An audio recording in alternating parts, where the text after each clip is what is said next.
The old house sat on the edge of the woods, a silent sentinel against the encroaching green. It belonged to my grandmother, sitting empty for years after she passed.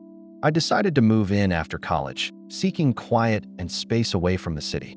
The nearest neighbors were a comfortable distance down the winding country lane, and beyond the back garden stretched miles of dense, seemingly endless forest.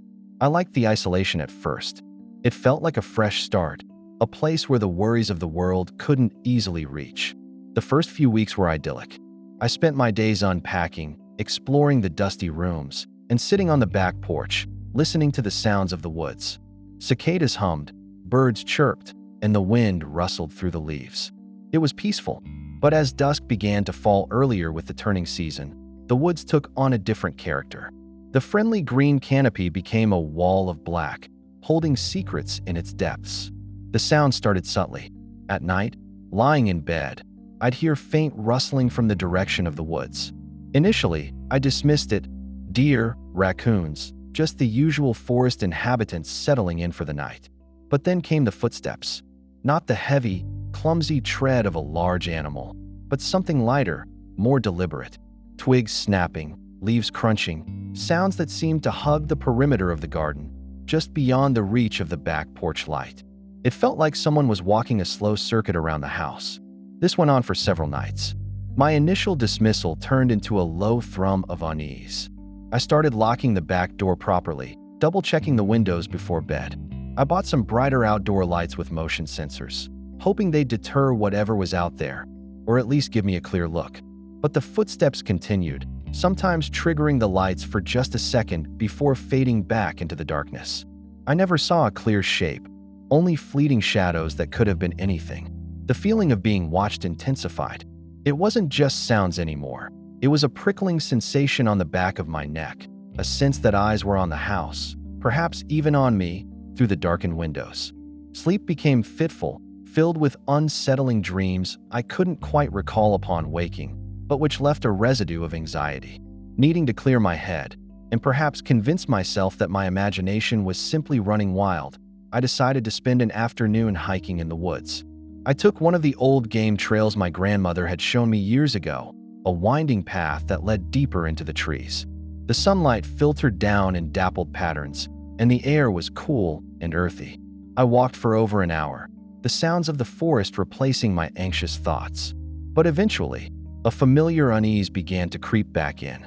I decided to venture slightly off the marked trail, just to see if the sounds I'd been hearing matched the terrain closer to the house. Pushing through some thick underbrush, I stumbled into a small, unexpected clearing. It was overgrown, suggesting it wasn't frequented, yet something about it felt wrong. Scattered around the base of several trees were various items, twisted bits of metal, small, crudely made figurines carved from wood, and lengths of rope tied oddly around branches, dangling down. It wasn't much, but it looked placed, like it was intentionally arranged, not just dumped. A shiver ran down my spine. It felt less like a campsite and more like a marker. As I scanned the clearing, taking in the strange scene, my eyes caught a flicker of movement deeper in the trees on the opposite side. Someone was standing there, partly hidden by the dense foliage. I froze. They weren't moving, just watching. I couldn't make out features, just a dark shape against the shadows. The moment stretched, silent and tense. Then, the shape seemed to melt away, vanishing into the woods without a sound. My heart hammered against my ribs. It wasn't just wildlife. It wasn't just my imagination. There were people out here, doing strange things, watching. I backed away slowly from the clearing, the peaceful atmosphere of the woods completely shattered. I practically ran back to the trail, my senses on high alert, jumping at every rustle and snap. Getting back to the house felt like reaching a fortress. I double-locked everything, pulled the curtains tight, and tried to push the image of the clearing and the figure in the trees from my mind. But they stayed, replaying over and over. That night was the worst yet. The sound started earlier, closer to the house. Footsteps crunched on the gravel path leading to the back garden. Then, a distinct tapping began on the kitchen window, a slow, deliberate rhythm. Tap, tap, tap. Consistent. It went on for what felt like an eternity. I crept to the doorway of the kitchen, peering in from the hallway, my eyes fixed on the window. The outdoor motion lights were on, but I still couldn't see anything clearly through the glass, only distorted reflections. The tapping continued, relentless, seeming to mock my fear. It felt like someone was inviting me to look, to open the door. I stood there, frozen between terror and a morbid curiosity, straining to see. And then, from the other side of the house, I heard another sound. A faint creak, the distinct sound of a floorboard groaning under weight. It came from the dining room. My blood ran cold. That door was always kept shut. I knew it was. The tapping on the kitchen window stopped abruptly. Silence descended, thick and heavy. My mind raced. Was the person from the woods just trying to distract me while someone else got inside? How could they have gotten in? I backed away from the kitchen doorway, grabbing the heaviest thing I could find, a large, cast-iron pan from a rack in the hallway. My hands were shaking. I fumbled for my phone and dialed the emergency number, whispering into the receiver about an intruder, about sounds inside the house. I spoke loudly, hoping whoever was in there would hear that I was calling the police. Clutching the pan, I edged towards the dining room door. It was slightly ajar, a thin line of darkness visible where before there had been solid wood. Every instinct screamed at me to run, but I was trapped in the house, unsure where they were. I had to know. Pushing the door open the rest of the way, the pan held out in front of me like a useless shield. I peered into the room. It was dark, the curtains drawn. My phone's weak flashlight beam cut through the gloom, sweeping across the furniture. Nothing. Just the familiar shapes of the dining table and chairs. Had I imagined the floorboard? Was it just the old house settling? I took a tentative step into the room, panning the light around. That's when I heard it. Not from the dining room, not from the kitchen, but from the room above. My bedroom. A soft, almost imperceptible sound. A faint shifting. It sounded like it was coming from under the bed. Pure, raw terror seized me. Whoever it was hadn't just been in the dining room. They were upstairs, in my room, and they were still there, hiding, listening. I stumbled backwards out of the dining room, nearly dropping the pan. My heart was a frantic drum against my ribs. I wanted to scream, to run out of the house and wait for the police on the lawn. But I was paralyzed, rooted to the spot by the sheer horror of knowing someone was hiding just meters away, in the most private space in the house. Sirens wailed in the distance, growing closer. Knowing help was on the way gave me a sliver of courage. I retreated further into the house, away from the stairs, waiting for the police to arrive. They arrived quickly, 2 officers. I rushed out as they pulled up, explaining breathlessly about the footsteps, the tapping, the sounds inside, and the terrifying noise from under my bed. They took my statement calmly, one officer staying with me while the other cautiously entered the house, gun drawn, pan swept. A second patrol car arrived shortly after, and both officers conducted a thorough search of the property. They checked every room, every closet, even the small crawl space under the stairs. They went upstairs, their heavy boots echoing in the silence. I listened, straining to hear any sign of a struggle, any shout. But there was nothing. After what felt like an age, they came back downstairs. The lead officer looked sympathetic, but his expression was one I recognized from countless true crime shows. The look that says, "We didn't find anything." "We've checked the entire house, ma'am," he said gently. "Every room, every possible hiding spot. There's no one here. But under the bed."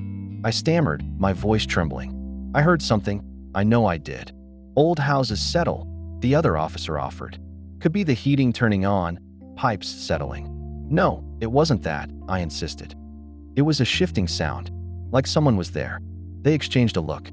"We checked," the lead officer repeated firmly. "There's no sign of forced entry either. All the windows and doors seem secure." They asked more questions about the sounds, the shadows, the clearing in the woods. I told them everything about the strange objects, the figure I'd seen watching me. They made notes, took my contact information, and gave me a report number. They suggested it might have been anxiety, stress from moving to a new place, maybe an overactive imagination in the isolation. They advised me to keep the doors locked and call back if anything else happened. With a final, reassuring word, they left. I was alone again. The house felt different now. Violation hung in the air, thick and suffocating. The police might not have found anyone, but I knew what I had heard. Especially that sound from under the bed. It was too distinct, too chilling to be a figment of my imagination or an old house settling. Still trembling, I went upstairs, the large pan back in my hand. I stood in the doorway of my bedroom, the motion light from outside casting long shadows through the gap in the curtains. Taking a deep breath, I stepped inside, the pan held ready. I approached the bed slowly, peering under it, my phone's light illuminating the dust bunnies and forgotten items. Nothing, just the empty space beneath the frame. My eyes scanned the room again, searching for anything out of place. The closet door was shut. The windows were locked. Everything looked normal. Defeated, I sank onto the edge of the bed, the adrenaline slowly draining away, leaving me exhausted and shaken. As I sat there, trying to process the night's events, my gaze fell upon the small bedside table. Next to my lamp, where my phone usually sat, was a small object I didn't recognize. It was a crudely carved wooden figurine, similar in style to the ones I had seen in the clearing in the woods that afternoon. It was no bigger than my thumb, roughly shaped like a person, with small, dark knots for eyes. My blood ran cold again. This hadn't been here before. The police had been in this room, checked under the bed, checked everything. They hadn't found anyone, but someone had been here. Someone had been hiding, and they had left this behind. As a calling card? A threat? A confirmation that they had been in my room? The police finding nothing suddenly felt 10 times more terrifying. It meant whoever this was skilled at hiding, at leaving no trace. Except for this chilling little figure. It was proof, undeniable and horrifying, that my fears were real. Sleep was impossible. I spent the rest of the night sitting up in bed, the lights on, clutching the wooden figure in one hand and my phone in the other, listening to every creak of the old house, every whisper of the wind in the trees. Every shadow seemed to lengthen and writhe. The next morning, as soon as the sun was fully up, I began packing frantically. I didn't care about the house, the quiet, the space. I just needed to get out. I arranged to stay with a friend in the city, stuffing clothes and essentials into bags with trembling hands. I took the small wooden figure with me. I didn't know why, but I couldn't bring myself to leave it. I left the house that afternoon and never went back alone. I arranged for movers, accompanied by my friend, to collect the rest of my things. The house was sold a few months later. I never told the real estate agent or the new owners about what happened. What would I even say? I never saw the figures again or heard the sounds. But the fear lingers, a constant companion. I don't know who they were, the person in the woods, the one who left the figure, the one who hid in my room. Were they the same person? Were they connected to the strange things I saw in the clearing? Why me? Why my house? The questions remain unanswered, gnawing at me. And the most unsettling thought of all is the possibility that they weren't just one person, that there are others like them, out there in the woods, watching, waiting, perhaps finding a new edge of the woods house, a new target for their terrifying game. And sometimes, late at night, I still feel a prickling sensation on my neck, wondering if eyes are on me. Even now, years later, miles away. The memory of that soft sound from under my bed is seared into my mind, a horrifying secret I carry with me always.